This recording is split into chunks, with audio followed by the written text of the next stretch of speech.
ಚಕ್ರವ್ಯೂಹವನ್ನು ಭೇದಿಸಿದವ ನಾನು. ನನ್ನ ಬಾಣದ ರುಚಿ ತಿಳಿಯಬೇಕು ಅಂತಾದ್ರೆ ನಿನಗೆ ಮೊದಲು ಒಂದು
ಆಶ್ಚರ್ಯ ಪರಮಾಶ್ಚರ್ಯ. ರಣಕ್ಷೇತ್ರದಲ್ಲಿ ಮುನ್ನುಗ್ಗಿ ಸವ್ಯವಾಗಿ ತಿರುಗುತ್ತಿರುವಂತಹ ಚಕ್ರವ್ಯೂಹವನ್ನು ಒಳ ಪ್ರವೇಶಿಸಿ ಬರುವವ ಯಾರು ಅಂತ ನೋಡಿದ್ರೆ ಅಭಿಮನ್ಯು. ಸಮಾಧಾನ ಆಯ್ತು. ಸೋತೆವು. ಏನಂದ್ರೆ ಗುರುಗಳೇ? ಸೋತೆವು. ನೀವು ಸೋತಿದ್ದೀರಿ ಅಂದ್ರೆ ನಾನು ಗೆದ್ದೆ. ಹಾಗಿದ್ರೆ ನಿಮ್ಮ ಮನೆಗೆ ನೀವು, ನಮ್ಮ ಮನೆಗೆ ನಾನು. ಅದಕ್ಕಾಗಿ ಅವಸರದ ನಿರ್ಣಯ ಯಾವತ್ತಿಗೂ ಸರಿಯಲ್ಲ. ಇಲ್ಲಿ ನಿರ್ಣಯ ಬಂದ ಮೇಲೆ ಅವಸರ ಮಾಡಿ. ಹಾಗಿದ್ರೆ ಯಾವ್ದು ನಿರ್ಣಯ ಅಂತ ತಿಳ್ಕೊಂಡೆ? ಸೋತೆವು ಅಂತ ಹೇಳಿದ್ರೆ ಯಾವ ನೆಲೆಯಲ್ಲಿ ಸೋತಿದ್ದೇನೆ ಅಂತ ಭಾವಿಸಿಕೊಂಡೆ? ಅದಲ್ಲ, ಯುದ್ಧದಲ್ಲಿ ನಾನು ನಿನಗೆ ಸೋತದ್ದಲ್ಲ. ಮತ್ತೆ ನಿನ್ನ ಪರಾಕ್ರಮವನ್ನ ಕಂಡು ನೀನು ನಡೆಸುತ್ತಿರುವಂತ ಹೋರಾಟದ ರೀತಿ ನೀತಿಗಳನ್ನು ಅರಿತು ಇಷ್ಟು ಸಣ್ಣ ಪ್ರಾಯದಲ್ಲಿ ಇಷ್ಟು ದೊಡ್ಡ ಮಟ್ಟದಲ್ಲಿ ಹೋರಾಟ ಮಾಡ್ತೀಯಲ್ಲ ಎನ್ನುವುದನ್ನು ಗ್ರಹಿಸಿ ನಿನ್ನ ಪ್ರಾಮಾಣಿಕವಾದಂತ ಈ ಹೋರಾಟವನ್ನು ಮೆಚ್ಚಿ ನಾವು ಸೋತೆವು. ಯುದ್ಧದಲ್ಲಿ ಸೋತದ್ದು ಅಂತಲ್ಲ, ಯುದ್ಧದಲ್ಲ ಮನಸ್ಸಿನಲ್ಲಿ. ಯಾಕೆ? ಚಕ್ರವ್ಯೂಹವನ್ನು ನೀನಿನ್ನು ಭೇದಿಸ್ಲಿಲ್ಲ, ನೀನು ಪ್ರವೇಶ ಮಾಡಿದ್ದೆ ಅಷ್ಟೇ. ಆದ್ರೆ ಒಂದು ಏನು? ಕೇಂದ್ರ ಸ್ಥಾನದಲ್ಲಿರುವಂತಹ ಕೌರವನನ್ನ ನಾ ಸೆರೆ ಹಿಡಿದಿದ್ದವು. ತಪ್ಪಿಸ್ಲಿಕ್ಕೆ ನಾನು ಬರ್ಲಿಲ್ಲ. ಬಂದದ್ದು ಅಲ್ಲಿಗೆ ನೀನು ಗೆದ್ದೆ ಅಂತ ಆಗ್ತದ? ಚಕ್ರವ್ಯೂಹದಿಂದ ನಾ ಹೊರ ಸಾಗಬೇಕಲ್ಲ. ನೀನ್ ಇಲ್ಲಿಂದ ಹೊರ ಹೋದ್ರೆ ಮಾತ್ರ ಭೇದಿಸಿತ್ತು ಅಂತ ಆಗ್ತದ. ಪ್ರವೇಶ ಮಾಡಿದ್ದು ಅಲ್ವಾ? ಹಾಗಂತ ಇಲ್ಲಿಗೆ ಆಲೋಚನೆ ಮಾಡ್ಬೇಕಾದದ್ದು ಏನು? ನಿನ್ನ ಅಪ್ಪ ಪಾರ್ಥ ನನ್ನ ಶಿಷ್ಯ ಹೌದು. ಹಾಗಂತ ನೀನು ನನ್ನ ಶಿಷ್ಯನೋ? ಖಂಡಿತ. ನಿನಗೊಬ್ರು ಗುರುಗಳಿದ್ದಾರೆ. ಆದ್ರೆ ನಿಮಗೆ ನಾನು ಗುರುಗಳು ಅಂತ ಹೇಳ್ತೇನೆ. ಯಾಕೆ? ಯಾಕೆ? ನನ್ನ ಅಪ್ಪನ ಗುರು ಆದ್ರಿಂದ ನಾವು ಹೇಳ್ಬಹುದು. ಅದು ಸಂಸ್ಕಾರ ಅಲ್ವಾ? ತಪ್ಪಲ್ಲ ಬಿಡು. ಉಭಯ ಕುಲವಿಲ್ಲೋಚನೆಸಿಕೊಂಡವ ಯಾರು ಅಂತ ಕೇಳಿದ್ರೆ ನಾನೇ. ಹಾಗಂತ ನಿನಗೆ ಸಾತ್ಯಕ್ಕೆ ಗುರುವಾಗಿದ್ದದ್ದು ಹೋಗು. ಆದ್ರೆ ಇವತ್ತಿನ ಈ ಹೋರಾಟದಲ್ಲಿ ನಾವು ಸೋತೆವು. ಯಾಕೆ? ನಿನ್ನ ಹೋರಾಟದ ವೈಖರಿಯನ್ನ ಕಂಡು ಸೋತಿದ್ದೆ ಬಿಟ್ರೆ ರಣಕ್ಷೇತ್ರದಲ್ಲಿ ಬಿಡುವ ತೊಡುವ ಚಮತ್ಕೃತಿಯ ಮೂಲಕವಾಗಿ ನಮ್ಮೆದುರಿನಲ್ಲಿ ನೀನು ಸೋತವ, ನಿಮ್ಮೆದುರಲ್ಲಿ ನಾನು ಸೋತದ್ದಲ್ಲ. ನಾನು ಅದೇ ಆಲೋಚನೆ ಮಾಡುವುದು. ಸೋತೆ ಅಂತ ಹೇಳ್ತಿದ್ದಾರೆ, ನಮ್ಮಿಬ್ರು ಮಧ್ಯೆ ಒಂದು ಸುತ್ತಿನ ಯುದ್ಧವಾಗಲಿಲ್ಲ. ಶಿಶು ಹತ್ಯದ ಪಾತಕ ಎಲ್ಲಿಯಾದ್ರೂ ರಣಕ್ಷೇತ್ರದಲ್ಲಿ ನಾವು ಮುರಿದು ನಿಂತೆವು ಅಂತಾದ್ರೆ ನಾವು ಬಿಡುವಂತ ಬಾಣಗಳಿಗೆ ನೀನು ಕೊರಳೊಡ್ಡಿದಾಗ ಆಗುವ ಪರಿಣಾಮ ಏನು? ಶಿಶು ಹತ್ಯಾ ಪಾತಕ.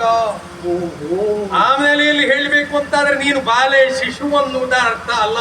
ನಾವು ವಿಚಾರವನ್ನ ಕೇಳಿದವರೆ ರಣಕ್ಷೇತ್ರಕ್ಕೆ ಬರುವ ಮೊದಲಾಗಿ ನಿನ್ನ ಮಡದಿಯಾದಂತ ಉತ್ತರ ಗರ್ಭಿಣಿ ಎನ್ನುವುದನ್ನು ಕೇಳಿದ್ದೇನೆ. ಎಲ್ಲಿಯಾದ್ರೂ ಈ ಹೋರಾಟ ಕಣದಲ್ಲಿ ನಮ್ಮ ಬಾಣಕ್ಕೆ ನೀನು ತುತ್ತಾಗಿ ಮಡಿದೆ ಅಂತಾದ್ರೆ ವಿಚಾರ ಕೇಳಿದಂತ ಉತ್ತರ ತನ್ನ ಮಗುವಿನ ಮುಂದಿನ ಭವಿಷ್ಯದ ಗತಿ ಏನು ಎನ್ನುವ ಹಾಗೆ ಆಲೋಚನೆ ಮಾಡಿಕೊಂಡು ಬಸಿರನ್ನ ಪಡೆದುಕೊಂಡ್ಲು ಅಂತಾದ್ರೆ ಅಂತ ಭ್ರೂಣ ಹತ್ಯಕ್ಕೆ ಪರ್ಯಾಯವಾಗಿ ನಾನು ಕಾರಣವಾಗಿ ಹೋಗ್ತೇನಲ್ಲ. ಅಂತ ಶಿಶು ಹತ್ಯದ ಪಾತಕಕ್ಕೆ ಅಂಜಿ ಈ ಕ್ಷಣ ಮಾತ್ರದಲ್ಲಿ ನಿಲ್ಲಿಸಿದ್ದು ಕೇಳ್ತೇನೆ ಮಗು. ಹೋರಾಟವನ್ನು ಮೆಚ್ಚಲೇಬೇಕು. ಗುಣಕ್ಕೆ ಮತ್ಸರ ಇಲ್ಲ. ನೀನು ನಡೆಸಿರುವಂತ ಕಾರ್ಯವನ್ನ ಪ್ರಾಮಾಣಿಕವಾಗಿ ಮೆಚ್ಚಿದ್ದೇನೆ. ಇಲ್ಲಿಗೆ ಈ ಯುದ್ಧವನ್ನ ನಿಲ್ಲಿಸು. ತಿರುಗಿ ನೀನು ಪಾಪ ಬರುವುದಿಲ್ಲ ಗುರುಗಳೇ. ಹಳೇ ಕಥೆ ಒಂದು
ಉಸಿರನೆ ತೊಲಗಿಸದೆ ಉಸಿರನೆ ತೊಲಗಿಸದೆ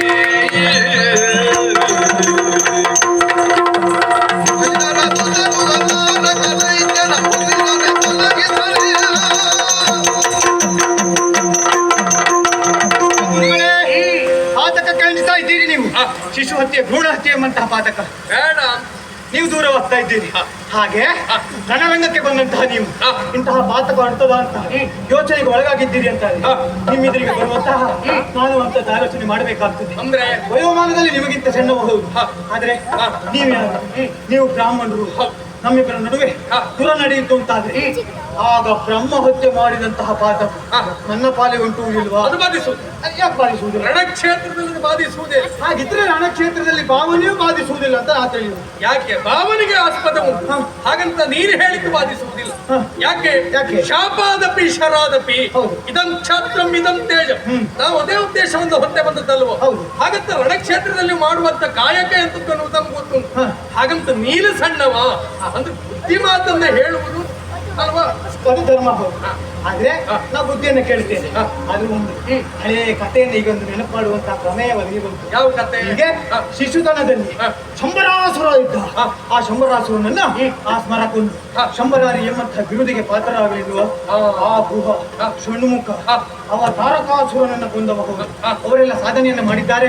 ಯಾವ ಪ್ರಾಯದಲ್ಲಿ ಕೇಳಿದ್ರೆ ಎಳೆಯ ಪ್ರಾಯದಲ್ಲಿ, ಶಿಶುತನದಲ್ಲಿ. ಹಾಗೆ ಇಲ್ಲಿಯೂ ನಾನು ನಿಮ್ಮೆಲ್ಲರ ಎದುರಿನಲ್ಲಿ ವಯೋಮಾನದಲ್ಲಿ ಶಿಶು ಸದೃಶನೇ ಆಗಿರಬಹುದು.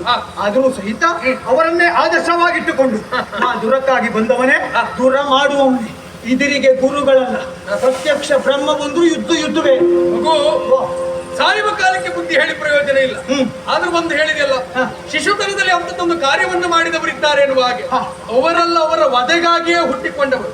ನೀನು ಅದಕ್ಕಾಗಿ ಹುಟ್ಟಿಕೊಂಡವನ? ಹೇಳಿ ಬರುದಿಲ್ಲ ಗುರುಗಳೇ, ನಮ್ಗೆ ನಿಮ್ಗೆ ತಿಳಿದ ವಿಚಾರ ಅಲ್ವೇ ಅಲ್ಲ. ನೀನ್ ಇಂಥದ್ದೇ ಮಾತಾಡ್ತಿ ಅಂತಾದ್ರೆ ನಿನಗೆ ಮಾತಿನ ಮೂಲಕವಾಗಿ ಹೇಳಿದ್ರೆ ಬುದ್ಧಿ ಆಗುವುದಲ್ಲ. ನಾಲ್ಕು ಪೆಟ್ಟು ಬಿದ್ದು ಮರೆಯೋಣ ಅಂತ ಅಂತಾರೆ ಮಕ್ಕಳು.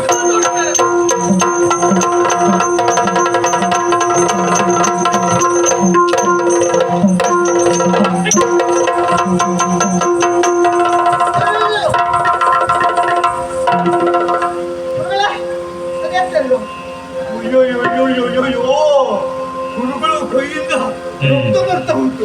ಅದು ಒಂದು ಸಮಾಧಾನ ಗುರುಗಳೇ. ಆ ರಕ್ತವು ಕೆಂಪು ಬಣ್ಣದಲ್ಲೇ ಇದ್ದದ್ದು ಹೌದು. ಮತ್ತೆ ಬೇರೆ ಬೇರೆ ಜನರು ಬೇರೆ ಬೇರೆ ಅವರಿಗೆ ಹೇಳಿಕ್ ಬರುವುದಿಲ್ಲ. ನಮ್ಮ ತೇಜ ಏನಾದ್ರೂ ಆಗ್ಬೋದು. ಆದ್ರೂ ಒಂದು ಗುರುಗಳೇ, ನೀವು ಹೇಳಿದ ಮಾತು ಶಿಶುತನದಲ್ಲಿ ಈ ರೀತಿ ಎಲ್ಲ ಮಾಡುವುದೆಲ್ಲ ಪಾಪ ಬರ್ತದೆ. ಹಾಗೆ ಶಿಶುತನದಲ್ಲಿ ಶಂಬರನೆಂಬ ಸುರನ ಮಧುಗೊಂಡನೆ ಬರಲು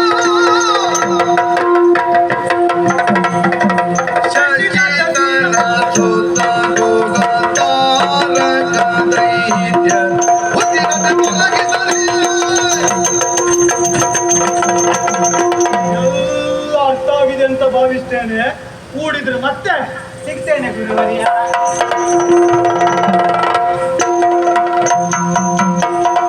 ಹುಡುಗ ಅಡ್ಡಿಲ್ಲ.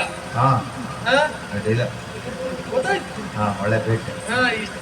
ಇಷ್ಟು ಬೇಕು.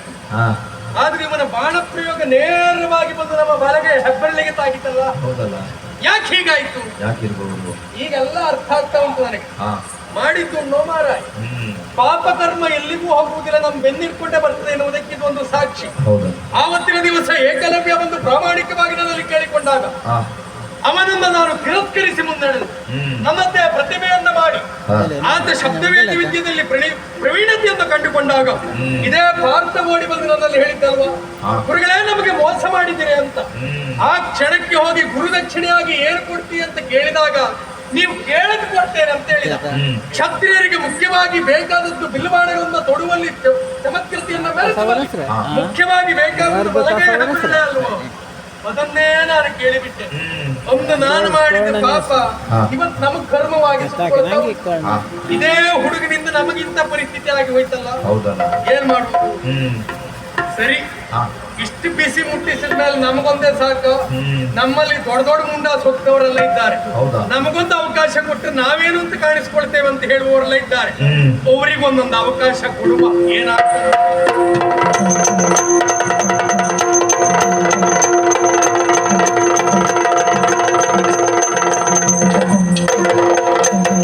ಯಮ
ಈ ಸಂದರ್ಭದಲ್ಲಿ ಸಂತೋಷವಾದದ್ದು ಸತ್ಯವೇ ಹೌದು. ಆದ್ರೆ ನನಗೆ ನೆನಪಾಗುವ ವಿಷಯ ಏನು? ಲೋಕದಲ್ಲಿ ಒಂದು ಮಾತುಂಟು, ಗುಣಕ್ಕೆ ಮತ್ಸರವಿಲ್ಲ. ಹೌದಲ್ವಾ? ಈ ರಣಕ್ಷೇತ್ರದಲ್ಲಿ ನಿನಗೆ ಎದುರಾದವರನ್ನೆಲ್ಲ ಹೊಡೆದು ಸೋಲಿಸಿ ಬರುವಂತಹ ಬಗೆಯನ್ನ ಕಂಡರೆ ಯಾರಿಗಾದ್ರೂ ಸಂತೋಷವಾಗಬಹುದು. ಆದ್ರೆ ಹಿಂದೆ ಬಂದವರಂತೆ ಈಗ ನಾನಲ್ಲ. ಬಂದವ ಕಲಿಕರ್ಣ, ಬಂದದ್ಯಾಕೆ? ಕರ್ಣದ ಅಂಬಿನ ಬಿಸಿಯೇ ನನ್ನ ಓರ್ಪಡಿಸುವುದಕ್ಕಾಗಿ ಬಂದಿದ್ದೇನೆ. ಒಳ್ಳೆಯ ರೀತಿ ಹೋದ್ರೆ ಸರಿ. ನಾನು ತಲುಪಿಟ್ಟು ನಾವು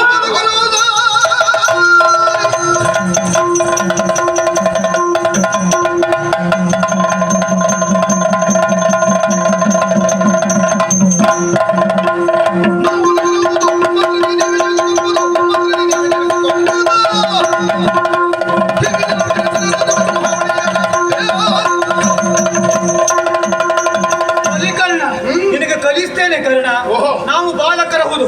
ನಮ್ಮ ವಸ್ತ್ರದಿ ನೀವು ಜೀರಿಸಿಕೊಂಬುದು. ಸಾಮರ್ಥ್ಯ ಇದ್ರೂ ಯುದ್ಧ ಮಾಡ.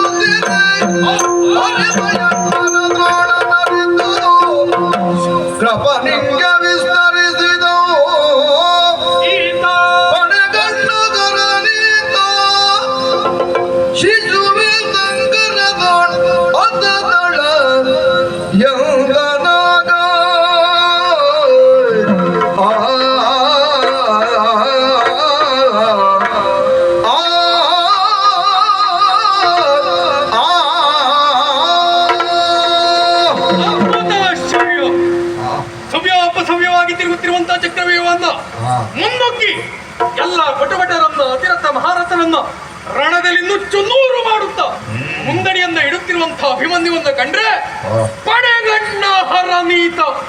ಇವನನ್ನ ಗೆಲ್ಲುವಲ್ಲಿ ಅಸಾಧ್ಯವೇ ಸರಿ, ಅಸಾಧ್ಯವೇ ಸರಿ.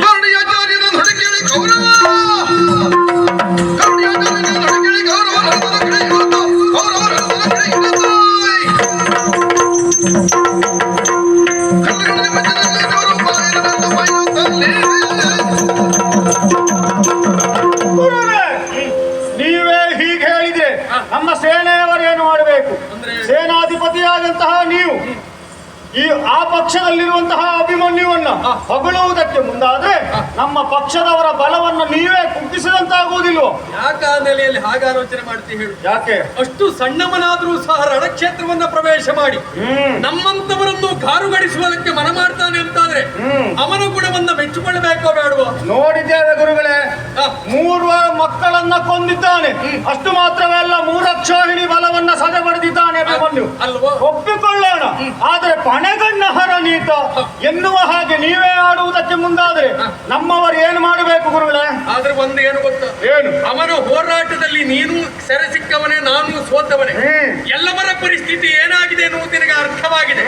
ಹಾಗಿದ್ರೆ ಇಂಥದ್ದೊಂದು ಮಾತು ಉದ್ಘಾರದಲ್ಲಿ ಬರ್ತದೆ ಅಂತಾದ್ರೆ ಅವನನ್ನ ಗೆಲ್ಲುವಂತ ಕುಟುಂಬ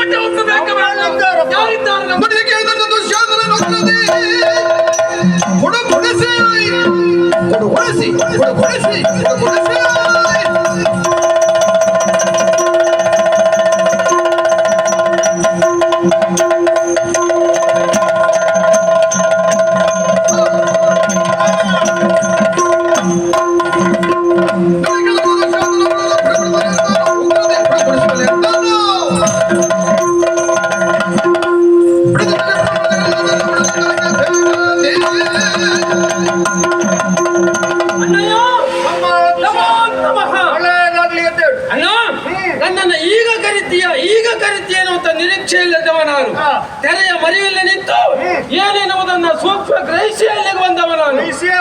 ಹೌದೌದು ಅಣ್ಣ, ನಿನ್ನ ಬಗ್ಗೆ ಹೇಳುವುದಾದ್ರೆ ತುಂಬಾ ಬೇಸರ ಆಗ್ತಾ ಉಂಟಲ್ಲ. ಇಲ್ಲವಾದ್ರೆ ನೀನೇ ಯೋಚನೆ ಮಾಡಬೇಕಿತ್ತು. ನೀನು ಹೋಗಿ ಹೋಗಿ ಸೇನಾಪತಿ ಪಟ್ಟ ಕೊಟ್ಟಿದ್ದು ಯಾರಿಗೆ? ಗುರುಗಳಿಗೆ. ಅವ್ರೇನು, ಅವ್ರ ಯೋಗ್ಯತೆ ಏನು, ಅವ್ರು ಹೇಗಿದ್ದಾರೆ ಅದೆಲ್ಲ ಗ್ರಹಿಸಿದ್ಯಾ? ನಮ್ಮಲ್ಲಿ ಎಂತೆಂತ ಜನ ಇದ್ದಾರೆ, ಅವ್ರಿಗೆ ಸೇನಾಪತಿ ಪಟ್ಟ ಕೊಡ್ಬೇಕಿತ್ತು. ಇಲ್ಲ ಬೇಡ, ನನಗೆ ಕೊಟ್ಟರು ತೊಂದರೆ ಇಲ್ಲ ಆಗಿತ್ತು. ಕೊಡಬಹುದಿತ್ತು. ಬೇಡ ಬಿಡು. ನೋಡು ಅವ್ರ ಸ್ವಭಾವ ಹೇಗೆ. ಕೆಂಪು ಚಟ್ನಿ ಕಂಡ್ರೆ ಹೆದರ್ಕೊಳ್ಳುವವರು, ಅದಕ್ಕೆ ಬೆಲ್ಲ ಹಾಕೊಂಡು ತಿನ್ನುವವರು. ಹೇಳ್ತದೆ ಅವರಿಗೆ. ನಿನಗೆ ವಿಷಯ ಗೊತ್ತಿಲ್ಲ ಅಣ್ಣ. ಏನು ಹೇಳುವುದಿದ್ರು ನೇರ ಹೇಳಬೇಕು ಬಿಟ್ರೆ ಹಿಂದ್ಗಡೆಯಿಂದ ಹೇಳುವುದಲ್ಲ. ಅವ್ರು ಕೇಳಬೇಕು ಅಂತಲೇ ಹೇಳಿದ್ದು ನಾನು. ಅಂದ್ರೆ ಈಗ ಯಾವ ಭಯ ನಿನಗಿಲ್ಲ ನೋಡು. ಯಾಕೆ ಭಯ ಪಡಬೇಕು ಅಂತ ಕೇಳ್ತೇನೆ. ಇಲ್ವಾದ್ರೆ ಅಂತವ್ರಿಗೆ ಸೇನಾಪತಿ ಪಟ್ಟ ಇಲ್ಲ. ನಿಂಗೆ ವಿಷಯ ಗೊತ್ತಾ? ಕೊನೇ ಪಕ್ಷ ಹೇಳ್ತೇನೆ. ಅವ್ರು ಎಲೆ ಅಡಿಕೆ ಹಾಕೊಂಡ್ರು ಉಗಿಯುವಾಗ ಕಣ್ಣು ಮುಚ್ಕೊಂಡೆ ಉಗಿಯುದು, ಗೊತ್ತುಂಟ? ಕೆಂಪಲ್ವಾ, ತಲೆ ತಿರ್ತದೆ ನೋಡಿದ್ರೆ ತಲೆ ತಿರ್ತದೆ ಅಲ್ವಾ? ಅಂತವ್ರಿಗೆ ಸೇನಾಪತಿ ಪಟ್ಟ ಕೊಟ್ಟಿದ್ದೆ ನೀನು. ಏನು ಮಾಡ್ಲು? ಅಲ್ಲ ಏನು ಮಾಡ್ಲಲ್ಲ, ಈಗ ಮಾಡಾದ್ಮೇಲೆ ಗೊತ್ತಾಯ್ತು ಇದೇನಾಗುವುದಿಲ್ಲ. ಇಷ್ಟೊತ್ತಿಗೆ ನಾನು ಬರ್ಬೇಕು ಅಂತಲೇ ನಾ ಬಂದಿದ್ದು. ಅಲ್ಲ ಅದು ಗೊತ್ತಾಯ್ತು. ನೀ ಮತ್ತೆ ಇಷ್ಟೊತ್ತಿಗೆ ಬಂದ್ರೆ ಒಳ್ಳೆಯದು. ಹಾಗಲ್ಲ, ಮೊದಲು ಹಾಳಾಗ್ತಿತ್ತು. ಹಾಗಲ್ಲ, ಈಗ ಇಲ್ಲಿಯವರೆಗೆ ಯಾರ್ಯಾರು ಏನೇನು ಮಾಡಿದ್ದಾರೆ ಅಂತ ನೋಡಿದ ಮೇಲೆ ನೀ ಬಂದು ಏನಾದ್ರೂ ಒಂದು ಮಾಡ್ತೀಯಲ್ಲ, ಅದ್ರ ನಿರೀಕ್ಷೆಯಲ್ಲಿ ನಾವೆಲ್ಲರೂ ಇದ್ದದ್ದು. ಏನೆಲ್ಲ ಮಾಡುವುದಿಲ್ಲ, ಏನು ಮಾಡಬೇಕು ಅದನ್ನೇ ಮಾಡ್ತೀವಿ. ಏನು ಮಾಡ್ತೀಯ ಹಾಗಿದ್ರೆ? ಏನು ಮಾಡಿ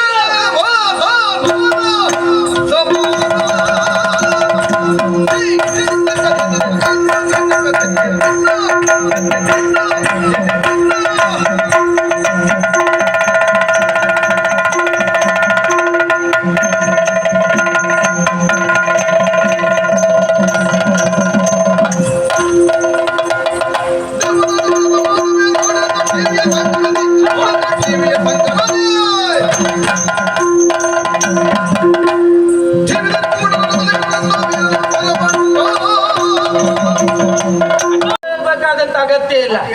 ಇವರ ವಿಷಯ ನಿನಗೆ ಗೊತ್ತಿಲ್ಲ. ಮತ್ತು ಉಂಟು. ಯಾಕೆ ಹೇಳು? ಅವ್ರು ಮಾಡಿದಂತ ಸಾಧನೆ ಈ ಬೆಳೆಯುವ ಸಿರಿಯನ್ನ ಮೊಳಕೆಯಲ್ಲೇ ನೋಡ್ಬೇಕಂತ. ಈ ಗುರುಗಳನ್ನ ಪ್ರಾರಂಭದಲ್ಲೇ ನೋಡ್ಬೇಕಂತೆ. ಇವರನ್ನು ಪ್ರಾರಂಭದಲ್ಲೇ ನೋಡಿ ಆಗಿದೆ. ಹೌದೌದು. ಪಾಂಡವರು ಮತ್ತು ನಾವು ಚಿಕ್ಕವರು ಇರುವಾಗ ಆಟದ ಬಯಲಲ್ಲಿ ಆಟ ಆಡುವಂತಹ ಸಂದರ್ಭ. ಯಾವ ಆಟ? ಚೆಂಡಿನ ಆಟ ಆಡುವಾಗ ಈ ಚೆಂಡಿ ಎನ್ನುವುದು ಬಾವಿಯೊಳಗೆ ಹೋಗ್ಬಿತ್ತು. ಹೌದಾ? ಆವಾಗ ಈ ಗುರುಗಳು ಬಂದ್ರು, ಒಂದು ಕಡ್ಡಿಯನ್ನು ತಗೊಂಡು ಬಂದ್ರು. ಅದನ್ನು ಅಭಿಮಂತ್ರಿಸಿ ಆ ಕಡ್ಡಿಯಿಂದ ಚೆಂಡನ್ನು ಎತ್ತದ್ರು. ಆವಾಗ ಏನು ಲೆಕ್ಕ ಹಾಕಿದ್ದೇನೆ, ಇವತ್ತಲ್ಲ ಮುಂದೊಂದು ದಿವಸ ನಮ್ಮ ಕಡ್ಡಿ ಮಾಡಿಯೇ ಮಾಡ್ತಾರೆ ಅಂತ. ಹಾಗೆ ಒಂದು ಸತ್ಯ ಅಂತ ಇವತ್ತು ಗೊತ್ತಾಯ್ತು ನನಗೆ. ಅವತ್ತು ಹಿಡ್ಕೊಂಡು ಕಡ್ಡಿ ಬಿಡ್ಲೇ ಇಲ್ಲ ಅವರು. ಇಲ್ಲ ಇಲ್ಲಿವರೆಗೆ ಹಿಡ್ಕೊಂಡೇ ಇದ್ದಾರೆ. ಊಟ ನಮ್ಮಲ್ಲಿ, ಊಟ ಅವರಲ್ಲಿ. ಹೌದು, ಅದಕ್ಕೆ ಹೇಳಿದ್ದು. ಅಂದ್ರೆ ಈಗ ಅಭಿಮನ್ಯುವನ್ನು ಹೊಗಳ್ತಾ ಇದ್ದಾರೆ. ಹೌದು, ನಮ್ಮವರೆಲ್ಲ ಬೇಸರಗೊಂಡಿದ್ದಾರೆ. ಈಗ ಹೇಳುವುದೇನು? ಏನು? ಅರ್ಜುನ ಒಬ್ಬ ತಪ್ಪಿದೆ. ಆಗ್ಲೇ ಹೇಳಿದ್ದ ಅರ್ಜುನ ಒಬ್ಬ ತಪ್ಪಿದೆ. ನೋಡುವ, ಅರ್ಜುನ ನಾವು ತಪ್ಪಿಸಿ ಆಯ್ತು. ಸ್ವಲ್ಪ ಹೊತ್ತು ಬಿಟ್ಟು ಬಂದು ಮತ್ತೆ ಹೇಳುವುದೇನು? ಏನು? ಭೀಮ ಒಬ್ಬ ತಪ್ಪಿದೆ. ಮತ್ತು ಸ್ವಲ್ಪ ಹೊತ್ತು ಬಿಟ್ಟು ತಪ್ಪಾಯ್ತು. ಮತ್ತೆ ಬಂದು ಹೇಳುವುದೇನು? ಏನು? ನಕುಲ ಒಬ್ಬ ತಪ್ಪಿದೆ. ಅವನನ್ನು ತಪ್ಪಿಸುವ. ಸಾಧೆ ಒಬ್ಬ ತಪ್ಪಿದ್ರೆ ಅವನು ಎಲ್ಲರನ್ನು ತಪ್ಪಿಸಿದ್ರೆ ಇವ್ರು ಮಾಡುದು ಎಂತದ್ದು? ಇವ್ರು ದಂಡು ಕಡಿಯುದು ಎಂತದ್ದು? ನಮ್ಗೆ ಗೊತ್ತಿಲ್ಲ. ನನಗೆ ಮೊದಲು ಹೊಳಿಲೇ ಇಲ್ಲ. ಈ ಮೊದಲೇ ಹೀಗೆ ಹೇಳಿದ್ರೆ ನನಗೆ ಈ ಸಮಸ್ಯೆಯೇ ಇರ್ತಾ ಇರ್ಲಿಲ್ಲ. ನನಗೆ ಬರಬೇಕಾದ ಅಗತ್ಯ ಇಲ್ಲ ಅಂತ ಒಂದು ಎಣಿಸ್ಕೊಂಡಿದ್ದೆ. ಕೊನೆ ಗೊತ್ತಾಯ್ತು. ಬರ್ದೆ ಹೀಗೆ ಸರಿ ಆಗುವುದಿಲ್ಲ ಅಂತ ನನಗೆ ಗೊತ್ತಾಗಿತ್ತು ಈಗ. ನನ್ನನ್ನ ಎಲ್ಲದೂ ಸುರಕ್ಷಿತವಾಗಿ ಕೆಲಸ ಮಾಡ್ತಾನೆ ಅಂತ ನಿರೀಕ್ಷೆ ಹೇಳಿದ್ದೆ. ನಾವು ಆಗುವುದಲ್ಲ ಅಂತ ಗೊತ್ತಾಯ್ತು ಈಗ ಬಂದಿದ್ದು. ಗುರುಗಳು ಹಾ, ಹಾ. ಏನು ಮಾಡುವಾಗಿಲ್ಲ, ಹಾ. ಹಾಗಾಗಿ ಸುಮ್ಮನೆ ಇದ್ದದ್ದು. ನೀನು ಯೋಚನೆ ಮಾಡ್ಬೇಕಂತ ಅಗತ್ಯ ಇಲ್ಲ. ನನಗೆ ಅಪ್ಪಣೆಯನ್ನು ಕೊಡು, ಕೊಟ್ಟು ನೋಡು. ಏನು ಮಾಡ್ತೀಯ ಕೊಟ್ರೆ? ನಾನು ಹೋರಾಟ ಮಾಡುವುದು. ಹೋರಾಟ ಮಾಡುವಂತ ಬಗೆ ಹೇಗೆ ಗೊತ್ತಾ? ಹೇಗೋ? ಹಿಂದೊಮ್ಮೆ ದೇವತೆಗಳಿಗೂ ದಾನವರಿಗೂ ಕಾಡಾಕಾಡಿ ಅಂತ ಹೋರಾಟ ಆಗಿತ್ತಂತೆ. ಅಂತೆ ನಾನು ನೋಡ್ಲಿಲ್ಲ ಅಂತೆ. ಹಾಗೆ ಆ ರೀತಿ ಯುದ್ಧವೋ ಎಂಬಂತೆ. ಬಂತೆ ಯಾಕಂದ್ರೆ ಯಾರು ನೋಡ್ಲಿಲ್ಲ ಇಲ್ಲಿ, ಸಮಸ್ಯೆ ಇಲ್ಲ. ಅದೇ ನಾನು ನೋಡ್ಲೇ ನೀವು ನೋಡ್ಲಿ ಎಂಬಂತೆ ಆ ರೀತಿ ಹೋರಾಟ ಮಾಡ್ತೇನೆ. ನಾನು ಮಾಡುವಂತ ಹೋರಾಟವನ್ನ ನೀನು ತೆರೆಯ ಮನೆಯಲ್ಲಿ ಕುತ್ಕೊಂಡು ಈ ಟಿವಿಯನ್ನು ನೋಡ್ತೀರ. ನೀನು ಅದರಲ್ಲೇ ನೋಡ್ಬೇಕಾ? ಪ್ರತ್ಯೇಕದ್ರಲ್ಲೇ ನೋಡು. ಈ ಟಿವಿಯನ್ನ ನೋಡ್ತಾ ಇರ್ಬೇಕು ನೀನು, ಆಯ್ತಲ್ಲ? ಇವ ಹೇಳಿದ ಮಾತು ಹೇಗಾಯ್ತು ಗೊತ್ತಾ? ಹೇಗಾಯ್ತು? ಇವ ಆಡಿದ ಮಾತನ್ನು ಕೇಳಿದಾಗ ನನಗೂ ಆಶ್ಚರ್ಯ. ಏನು ಕೆಂಪು ಅವ ಹೇಳದ್ನಲ್ಲ, ಅದನ್ನು ಕಂಡು ಹೆದರು ಓಡ್ತಾರೆ ಅಂತ. ಅಲ್ಲ, ಕೆಂಪು ಬಣ್ಣ ಕಂಡ್ರು ಓಡ್ತಾರೆ ಅಂತ ಹೇಳಿ. ಅದೇ ಹೌದು ಅಂತಾದ್ರೆ ನಾವು ಹಣೆಗೆ ತಿಲಕ ಇಡುವುದು ಕೆಂಪೇ ಅಲ್ಲ. ಅದೇನು ಕೊಡುವ ಮಂತ್ರಾಕ್ಷತೆಯು ಕೆಂಪೇ ಅಲ್ಲ. ಅದನ್ನೇ ಆಕ್ಷೇಪ ಮಾಡ್ತಾನೆ ಅಂತಾದ್ರೆ ಈಗ ನಮಗಾಗಿ ನಮ್ಮ ಸೇನಾಧಿಪತ್ಯದಲ್ಲಿ ನಡೆದಿರ್ತಕ್ಕಂಥ ಕಾರ್ಯದಲ್ಲಿ ನಮಗೇನಾಗಿದೆ ಪರಾಭವ ಅಂತ ನಿಮ್ಗೂ ಗೊತ್ತುಂಟು. ಈಗ ಬಂದು ದೇವದಾನವರ ಯುದ್ಧ ಅಂತ ಹೇಳಿದ್ದಲ್ಲ, ಒಪ್ಪಿಕೊಳ್ಳುವ. ನಾವು ತೆರೆಮರೆಯಲ್ಲಿ ನಿಂತೆ ಇವನು ನೂತನ ಟಿವಿ ಏನು ಅಂತ ನಾವು ನೋಡುವ. ನೋಡ್ತೇನೆ ಅಲ್ಲ, ಇದನ್ನು ನಾವು ತೆರೆಮರೆಯಲ್ಲಿ ನಿಂತು ನೋಡುದೇ ಒಳ್ಳೆ ಅಲ್ವಾ? ಒಳ್ಳೆ ರೀತಿಯಲ್ಲಿ ಆಶೀರ್ವಾದ ಮಾಡು. ಹೋಗು ವಿಜಯಶಾಲಿಯಾಗುವ. ನಮೋ ನಮಃ.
ಯಾರು ಅಂತ ನೋಡಿದ್ರೆ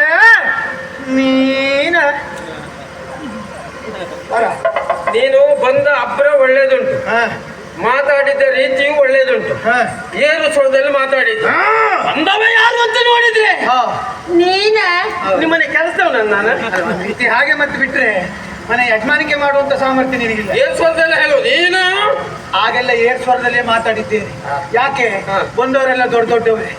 ಈಗ ನೋಡಿದ್ರೆ ನೀ ಬರುವುದಕ್ಕೆ ಮಾರೆ ನಿನಗೆ ಅದೆಲ್ಲ ಬೇಕಾ? ಅದಕ್ಕಾಗಿ ಹೇಳಿದ್ದು ನೀನ ಅಂತ. ಏ ದುಶ್ಯಾಸನ, ನನ್ನ ಎದುರಿನಲ್ಲಿ ನಿನ್ನ ರಥ ಅನ್ನುವಂಥದ್ದು ಬಂದು ನಿಂತಿದೆ. ದುರಕ್ಕಾಗಿಯೇ ಬಂದವ ನೀನು ಹೇಳುವುದನ್ನ ಅರ್ಥೈಸಿಕೊಂಡವ ನಾನು. ಆ ಕಾರಣಕ್ಕಾಗಿ ಮುಕ್ತ ಕಂಠದಿಂದ ಹೇಳ್ತಾ ಇದ್ದೇನೆ, ನಡೆಯುವಂತಹ ದುರದಲ್ಲಿ ನಿನ್ನನ್ನ ನಾನು ಭಂಗಿಸದೇ ಇದ್ರೆ ನನಗೆ ಶಸ್ತ್ರ ಸನ್ಯಾಸ.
ಬಂದಿದ್ದು ಹೌದು.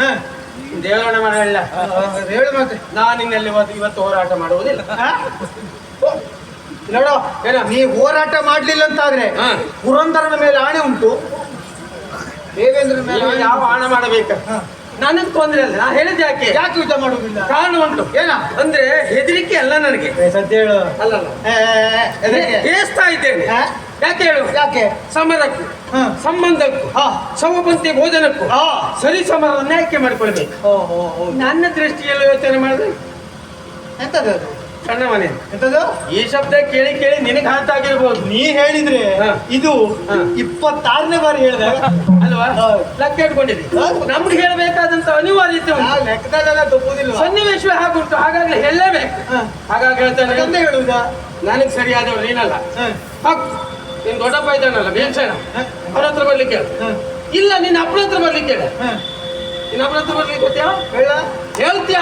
ಹೇಳ ಕರ್ಕೊಂಡು ಹೋಗು. ಬಂದ್ರೆ ಅಬ್ಬಾ, ನೀ ಲೆಕ್ಕ-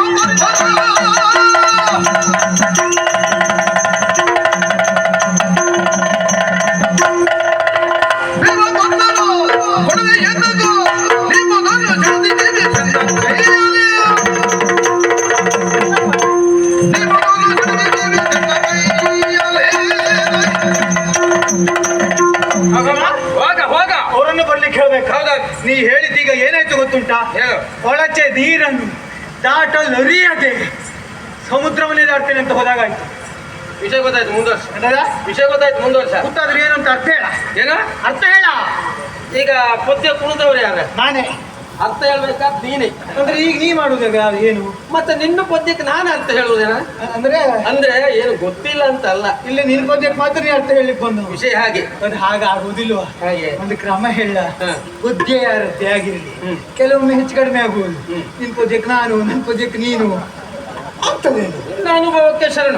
ಹೌದು, ಯಾಕೆ ಹೇಳು? ಇರ್ಬೋದು. ಇದು ಚಕ್ರವ್ಯೂಹ ಪ್ರಸಂಗ ಆಗಿರಬಹುದು. ಹಾ. ಮತ್ಯಾವ್ದಾದ್ರು ಹ್ಮ್. ಮುಂದಿನ ದಿನದಲ್ಲಿ ಹಾ. ಹೊಸ ಪ್ರಸಂಗ ಆಯ್ತು ಅಂತಾದ್ರೆ ಹೀಗೆ ಆಗುವುದು. ಯಾರಿಗೆ ಏನು ಅಂತ ಗೊತ್ತಾಗುವುದು. ನೀನ್ ಜೀವಂತ ಇದ್ರೆ ನೋಡ್ಬೋದು. ಆಗ ಹಾ. ಹೊಂದಾಣಿಕೆ ಮಾಡ್ಕೊಂಡು ಹೋಗ್ಬೇಕು. ಹಾ. ನನ್ನ ಪದ್ಯಕ್ಕೆ ನಾನು ಹೇಗೆ ಕುಣಿದತ್ತೆ ಹೋದಾದ್ರು ಹಾ. ಅರ್ಥ ಈಗ ಹೇಳಿ. ಗೊತ್ತಿರದ ಅರ್ಥ ನನಗೆ ಗೊತ್ತುಂಟ. ಏನ್ ಗೊತ್ತುಂಟು? ಈ ಗೋವಿನ ಪಾದದ ಜಲವನ್ನು ದಾಟ್ಲಿಕ್ಕೆ ಆಗದೆ ಹೋದವ ಹಾ. ಈ ಸಮುದ್ರವನ್ನು ದಾಟ್ತೇನೆ ಅಂತ ಹೇಳಿದಾಗ ಆಯ್ತಂತೆ.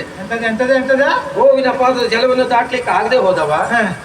ಸಮುದ್ರವನ್ನು ದಾಟ್ತೇನೆ ಅಂತ ಹೇಳಿಕ್ಕೆ ನೀ ತಿರುಚುವುದು ಬೇಡ. ಹಾ. ನಾ ಹೇಳಿದ್ದೇನು? ಹಾ. ಕೊಳಚೆ ನೀರನ್ನು ದಾಟಲರಿಯದೆ ಹೋದವ.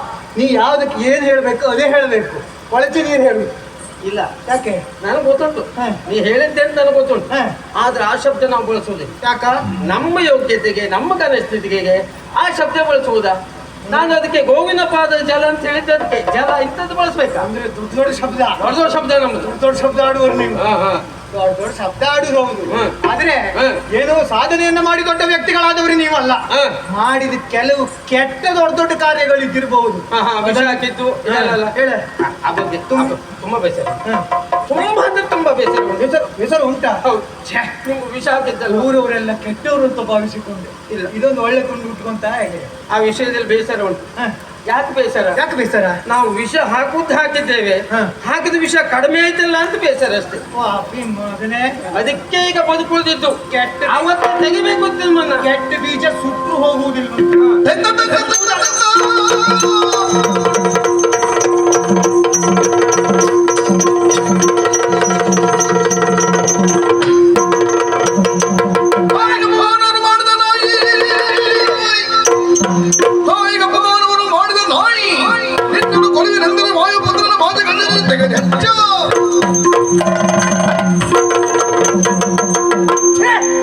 ತಾಯಿಗೆ ಅಪಮಾನ ಮಾಡುವುದಕ್ಕೆ ಪ್ರಯತ್ನ ಪಟ್ಟ ನಾಯಿ.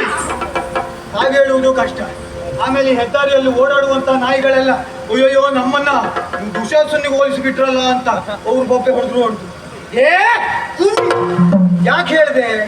ನಿನ್ನಲ್ಲಿರುವಂತಹ ಸಂಸ್ಕಾರಕ್ಕೆ ಈ ಮಾತನ್ನ ಹೇಳಿದ್ದು. ಒಂದು ಏನು ಮಾಡಿದೆ? ತುಂಬಿದಂತಹ ಸಭೆಯಲ್ಲಿ ನೀ ಮಾಡಿದಂತಹ ದುಷ್ಟತನ. ಆದರೆ ಅದೇ ಸಭೆಯಲ್ಲಿ ಇದ್ದಂತಹ ನನ್ನ ದೊಡ್ಡಪ್ಪ ಭೀಮಸೇನ ನಿನ್ನನ್ನು ಕೊಲ್ತೇನೆ ಎಂಬಂತಹ ಶಪಥವನ್ನ ಮಾಡಿದ್ದಾನೆ.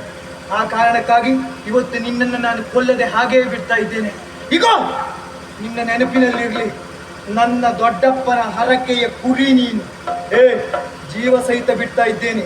ಇವತ್ತಿನಿಂದ ನಿನ್ನ ಬದುಕು ಅನ್ನುವಂಥದ್ದು ಅಭಿಮನ್ಯುವಿನ ಔದಾರ್ಯದ ಭಿಕ್ಷೆ. ಬದಿಕೋ ಭಗ.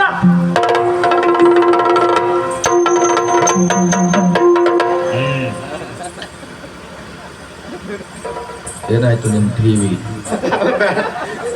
ಬೇಡ ಬಾಬಾದ್ರೆ ಉರಿಯುಗಾಯಕ್ಕೆ ಉಪ್ಪು ಹಾಕಬೇಡಿ. ಈಗ ಹೋಗ್ಬೇವ. ಈ ಹುಡುಗ ಚುರುಕಿದ್ದಾನೆ ಮಾರ್ರೆ. ಇಷ್ಟೆಲ್ಲ ಜೋರಿದ್ದಾನೆ ಅಂತ ಇವತ್ತೇ ನಂಗೆ ಗೊತ್ತಾಗಿದ್ದು. ನೀವು ಹೇಳಿದಾಗ ನಾನು ಬರ್ಬೇಕಾದ್ರೆ ನನ್ನ ಅಣ್ಣನಿಗೆ ಏನೆಲ್ಲ ಮಾತು ಕೊಟ್ಟು ಬಂದೆ. ನಾನು ಯುದ್ಧ ಮಾಡುವಂತ ಈ ಟಿವಿಯನ್ನ ತೆರೆಯ ಮರಿಯಲ್ಲೇ ನಿಂತು ನೋಡು ಬಂದೆ. ಟಿವಿ ಎಲ್ಲ ಪುಡಿ ಆಗೋಯ್ತಲ್ಲ ಈಗ. ಎಂತ ಮಾಡುದು ಹೋಯ್. ಕೊನೆಗೆ ಒಂದು ಶಬ್ದ ಹೇಳೋದ ನಾನು. ಏನ್ ಹೇಳ್ದ? ಕುನ್ನಿ ಕುನ್ನಿ ನಾಯಿ ನಾಯಿ. ಏನ್ ಹೇಳಿದ್ದು? ನಾಯಿ. ಸಂತೋಷ. ಅಲ್ಲ, ನನಗೆ ಗೊತ್ತುಂಟು ನಿನ್ನ ಸ್ವಭಾವ ಏನು ಅಂತ. ನಾವು ಆ ಕಡೆಯಲ್ಲಿ ಹೋದ್ರೆ ಹಿಂದ್ಗಡೆಯಿಂದ ನಿಮ್ಮ ಮಾತು. ಆ ಕಡೆ ಹೋದಾಗ ಏನಾದ್ರೂ ಮಾತಾಡ್ಬೇಕಿಲ್ಲಿ. ಹುಚ್ಚ ನನಗೆ. ಹುಚ್ಚ ಮತ್ತೆ ಹೇಳ್ಬೇಕಾ? ನಾಯಿ ಅಂತ ಹೇಳ್ದ ನನಗೆ. ಹಾಗೆ ಹೇಳ್ಬಾರ್ದಿತ್ತು. ಖಂಡಿತ ನನಗೆ ಬೇಸರ ಇಲ್ಲ. ಅವ ಹೇಳುವಾಗ್ಲೇ ಯೋಚನೆ ಮಾಡ್ಬೇಕಿತ್ತು. ಯಾಕೆ? ನನಗೆ ಅವ ನಾಯಿ ಅಂತ ಹೇಳ್ತಾನಂತ ಆದ್ರೆ ಅವ ಯಾವ ವಂಶದವ? ಅವನು ನಾಯಿ ಆದಾಗ ಆಗೋದಿಲ್ವ? ಅದಕ್ಕೆ ಹೇಳಿದ್ ನಾ ಸುಮ್ಮನಿದ್ದೆ. ಮತ್ತೇನ? ತಾಯಿಗೆ ಅವಮಾನ ಮಾಡುದ ನಾಯಿ ಅಂತ ನನ್ನ ದೊಡ್ಡಪ್ಪನಿಗೆ ಬಿಟ್ಟಿದ್ದೇನೆ ಅಂತ ಹೇಳ್ದ ಭೀಮಸೇನಿಗೆ. ಹೌದಪ್ಪ. ಹೌದಪ್ಪ. ಒಂದು ಪ್ರಕರಣ ಮಾಡಿದ ಉಂಟಲ್ಲ ನಾನು. ಯಾವ ಪ್ರಕರಣ? ಅದು ದ್ರೌಪದಿ ಸೀರೆಯನ್ನು ಸುಲಿದದ್ದು. ಅದು ಪೂರ್ಣ ಅಲ್ಲ, ಅರ್ಧಂಬರ್ಧ ಸುಲಿದಿತ್ತು. ಅದೇ ಬಾರಿ ಒಳ್ಳೇದಾಗಿದೆ. ನನ್ನ ಉದ್ದೇಶ ಅದಲ್ಲ. ನನ್ನ ಉದ್ದೇಶ ಭೀಮಸೇನೆ ಹೇಳ್ಬೇಕು. ಅವ ಭೀಮಸೇನೆ ಎದ್ದ, ನಾನು ಬಿದ್ದೆ ಅಷ್ಟೇ. ಎಷ್ಟರ ಮಟ್ಟಿಗೆ ಸೀರೆ ಸುಲಿದಿದ್ದೇನೆ ಅಂತ ಅದು ಬೇಡ. ಅದು ಅರ್ಧಂಬರ್ಧ ಸುಲಿದ್ರಿಂದ ಇವತ್ತು ನಾ ಬದುಕೊಂಡೆ ಸ್ವಾಮಿ. ನೀವು ಒಂದು ಕೆಲಸ ಮಾಡಿ. ಏನು? ಅಂತ ಸಂದರ್ಭ ಬರ್ತದೆ. ಯಾರ್ದಾದ್ರು ಅರ್ಧಂಬರ್ಧ ಸೀರೆ ಎಳೆಯಿರಿ. ಸಂದರ್ಭ ಬಂದಾಗ ಉಳಿಯುವಂತ ಕಾಲ ಬರ್ತದೆ ನಿಮ್ಗೆ. ಅವಶ್ಯಕತೆ ಇಲ್ವಾ? ಬೇಡ. ಈಗ ಎಂತ ಮಾಡೋದು? ಈಗ ವಿಷಯ ಯಾರಿಗೂ ಗೊತ್ತಿಲ್ಲ. ನೇರ ದಾರಿಯಲ್ಲಿ ಹೋದ್ರೆ ತುಂಬಾ ಜನ ನೋಡ್ಲಿಕ್ಕಿದ್ದಾರೆ. ಆದ್ರಿಂದ ಒಳ ಮಾರ್ಗವನ್ನು ಅನುಸರಿಸಿ ಮನೆಯನ್ನು ಸೇರ್ಕೊಳ್ತೇನೆ. ನಾ ಶಬ್ದ ಏನು ಬೇಡ, ನಿಧಾನ ಹೋಗ್ತೇನೆ. ಮತ್ತೆ ಬಂದ್ರು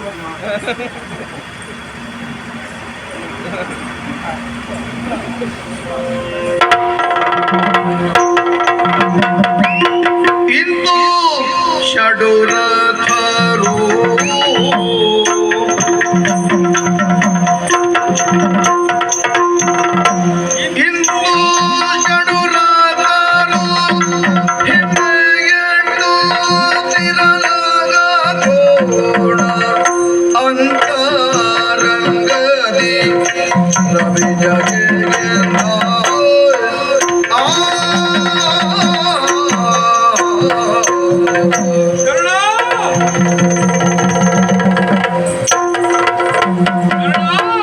ರೂಪುಗಾಣಿಸದೆ ಬೆಂಗಡೆಯಲ್ಲಿ ನಿಂದಿವನ, ರೂಪುಗಾಣಿಸದೆ ಬೆಂಗಡೆಯಲ್ಲಿ ನಿಂದಿವನ, ಚಾಪವನ್ನು ಮುಂಗಡಿಯ ಮಾಡು, ಚಾಪವನ್ನು ಮುಂಗಡಿಯ ಮಾಡು.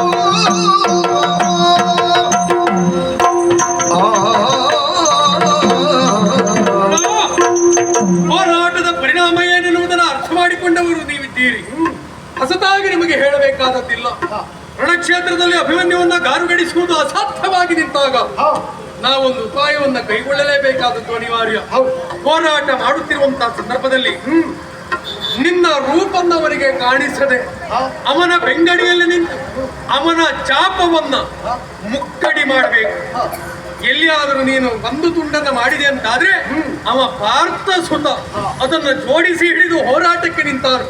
ಅದನ್ನ ನೀನು ಮುಕ್ಕಡಿ ಮಾಡಿದೆ ಅಂತಾದ್ರೆ ಜಯವನ್ನ ಸಂಪಾದಿಸಿಕೊಳ್ಳುವುದಕ್ಕೆ ನೀವು ಗುರುಗಳು ಸ್ವಾಮಿ,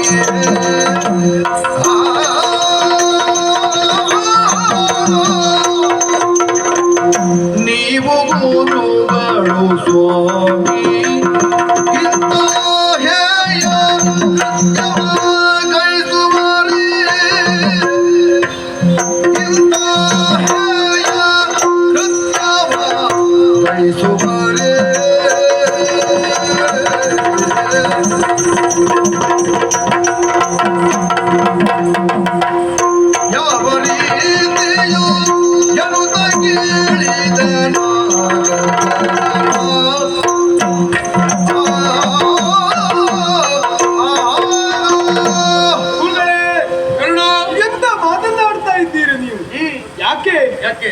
ವಿದ್ಯೆ ಕಲಿಸಿದಂತಹ ಗುರು ನೀವು ಈ ರೀತಿಯಾದಂತಹ ಕಾರ್ಯವನ್ನ ಮಾಡುವುದಕ್ಕೆ ಅಥವಾ ಆಲೋಚನೆಯನ್ನು ಮಾಡುವುದಕ್ಕೆ ಮುಂದಾಗ್ತಾ ಇದ್ದೀರಲ್ಲ, ಇದು ನಿಮ್ಮ ಪ್ರಕಾರ ಸರಿಯೇ?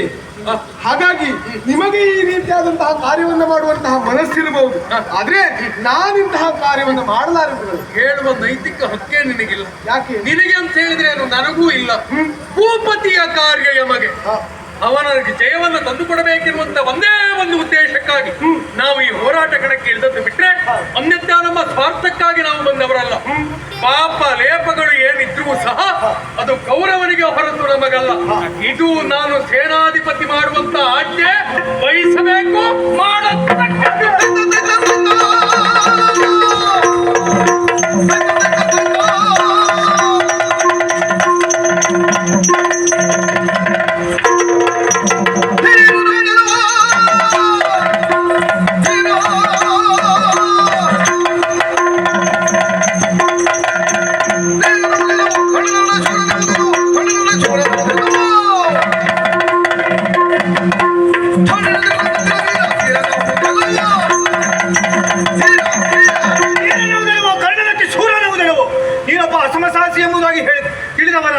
ಆದ್ರೆ ನೀನೊಬ್ಬ ಚಂಡ ಜಾತಿಗೆ ಸೇರಿದವ, ಹೇಳುವುದಕ್ಕೆ ಅನುಮಾನವೇ ಇಲ್ಲ.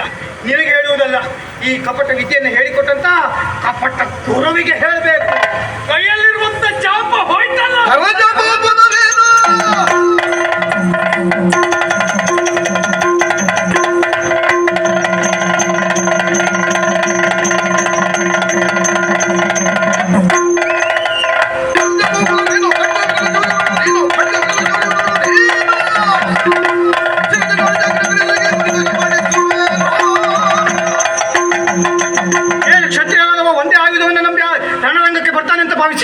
ಇಲ್ಲವೇ ಇಲ್ಲ.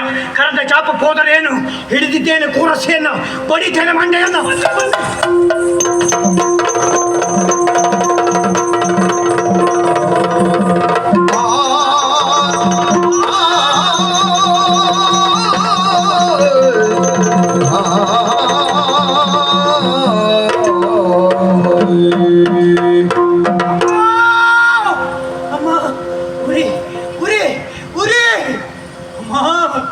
ಏನಮ್ಮ ಇದು, ಏನಾಗಿ ಹೊರಟು ಅಂತಾಳೆ. ನೋಡಮ್ಮ ನೋಡಮ್ಮ, ಆಗ ನೀನು ಹೇಳಿದಂತಹ ಮಾತು ಸರಸವಲ್ಲ ಸಮರ ಇಂದು ಎಂಬುದಾಗಿ. ಇಲ್ಲಮ್ಮ, ಈಗ ಸರಸವೇ ಆಯ್ತಾ? ನಾ ತಿಳಿದಾಗ ಆಗ್ಲಿಲ್ಲಮ್ಮ. ಈ ಧರ್ಮಕ್ಷೇತ್ರ ಕುರುಕ್ಷೇತ್ರ, ಕುರುಕ್ಷೇತ್ರ ಧರ್ಮಕ್ಷೇತ್ರ ಎಂಬುದಾಗಿ ಪ್ರತಿಯೊಬ್ಬರು ಹೇಳಿದವರು ಹೌದಮ್ಮ. ಆದ್ರೆ ಇಲ್ಲಿ ನೋಡಿದ್ರೆ ಇದು ಧರ್ಮಕ್ಷೇತ್ರ ಅಲ್ಲ, ಇದು ಪಾಪಿಗಳಿರುವಂತಹ ಕ್ಷೇತ್ರ. ಇಲ್ಲಿ ಅಧರ್ಮವೇ ತಾಂಡವವಾಡ್ತಾ ಇದೆ, ತಾಂಡವವಾಡ್ತಾ ಇದೆ. ಚಾಕು ಮುಕ್ಕಡಿ ಮಾಡಿದಂತಹ ಮರುಗಡಿಗೆಯಲ್ಲಿ ಹಿಡಿದಿರುವಂತಹ ಕೂರಸಿಂದಲಾಗಿ ಇವರ ಮುಂಡವನ್ನು ಬೇರೆ ಮಾಡಬೇಕೆಂದು ವೀರಾವೇಶದಿಂದ ಹೋರಾಟ ಮಾಡುವುದಕ್ಕೆ ಮುಂದಾದೆ. ಅಮ್ಮ, ಅದೆಲ್ಲೋ ದೂರದಿಂದ ಪಾಂಚಜನ್ಯದ ನಿನಾದವನ್ನು ಕೇಳಿಸಿಕೊಂಡೆ.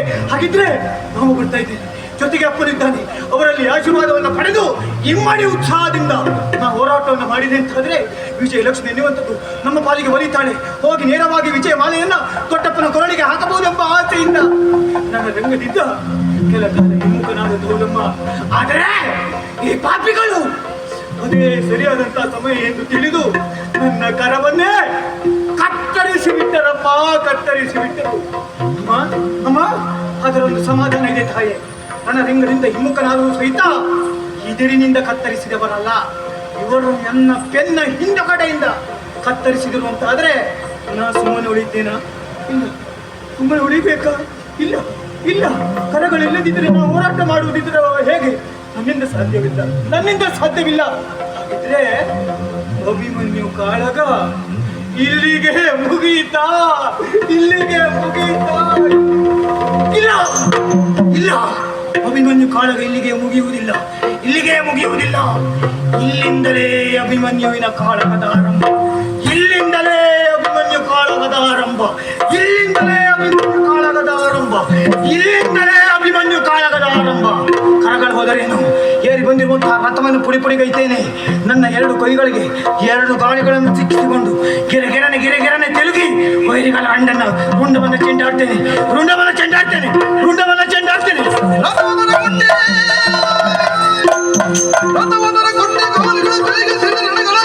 ಅಭಿಮನ್ಯು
ಜಯತು